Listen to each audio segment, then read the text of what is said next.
জানো তো, যেদিন থেকে তুমি সব থেকে বেশি নিজেকে সময় দিতে এবং ভালোবাসতে শুরু করবে এবং নিজের ছোট ছোট ইচ্ছার দাম দেওয়া শুরু করবে, সেদিন থেকে দেখবে পৃথিবীর সমস্ত মানুষের মতামত তেমন একটা গুরুত্বপূর্ণ বলে তোমার কাছে মনে হবে।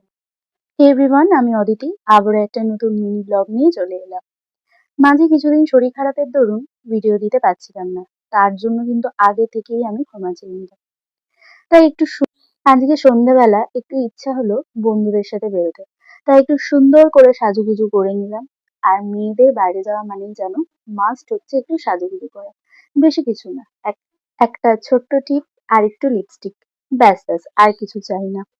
তারপর আমাদের বাড়ির সামনে ত্রিবেণী মলে চলে গিয়েছিলাম, আমরা 3 বান্ধবী মিলে। তারপর একটুখানি ঘোরাঘুরি শুরু করলাম, যা হয় আর কি। তারপর একটু কেনাকাটি করেছিলাম। না না, আমি কিন্তু কিছু কেনাকাটি করিনি, করেছিল আমার বান্ধবী। তারপর ওখান থেকে বেরিয়ে একটু মোমো খেয়ে যে যার বাড়ি। টাটা।